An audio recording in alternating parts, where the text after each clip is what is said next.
Good morning, students.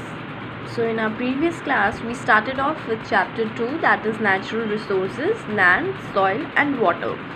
We discussed about how land resources is an important resource for human survival, how land is very limited and distributed over the entire world, how we are using land for different purposes, how is land generally categorized and how is ownership of land done. Also, we talked about how we can conserve the land resources.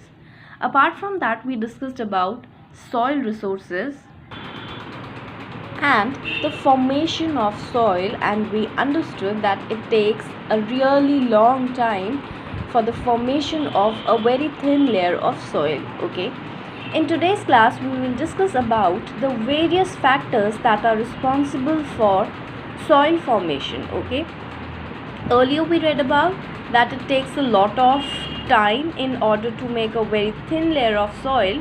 Here we will talk about the different factors that contribute in the formation of soil. So firstly, we have parent rock material. Okay, underlying rock which contains minerals and make up the bulk of the soil is called the parent rock. So basically it is a rock material. Okay, how are rocks formed, and a space where bulk of the rock material is stored, that is called the parent rock. Even if you will see this diagram, okay, so here it is shown the parent rock that is in horizon D, where soil is in form of different big rocks. Okay, so how are this formed, or what does it contain? The parent rock material, it basically contains minerals and make up the bulk of the soil. So that is called parent rock material. Parent rocks influence the color, texture, chemical properties, minerals content and permeability of the soil. So basically now the parent rock material, it actually decides what? It decides the color of the soil, the texture, the chemical properties, the mineral content, and permeability means basically how much absorbent a soil is. Okay, how much it can absorb. For example, if we are putting water, so how much water can that soil retain or it can hold. Okay, so the first factor is basically parent rock material.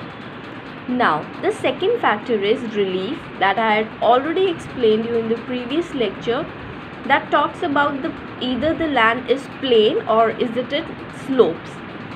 The elevation and the nature of slopes influence the rate of weathering and drainage of water. Thus, flat areas have a thicker layer of soil as compared to steep slope. Now what does this basically want to say? Like for example, we have two spaces of land. One is this where the land is more flat, one is this area where the land is more slopey. Now for example, if there are even small plants, or now you're trying to put in water here, okay, so water will go away, it will get washed, and when water is going, it will take soil along with it. So that is why it will lead to actually erosion of the layer of soil. Okay, and here the layer will also become thin. Not just in the case of water, rain, or you can say even at the time of heavy winds, the soil will get eroded. The other thing they are talking about is plains. So if a land is plain, so in comparison to slope, it basically has thicker layer of soil. Okay, we all know why, because it is plain.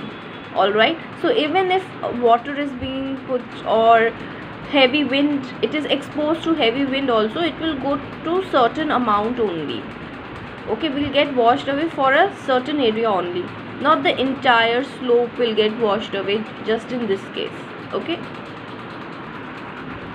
so the next condition is climatic condition. Okay, the climatic condition exert both direct and indirect influence on soil formation. seasonal distribution of temperature and rainfall determine the type of effectiveness of weathering of rocks and humus formation. Now, how does climatic condition affects the soil? It affects directly also as well as indirectly also.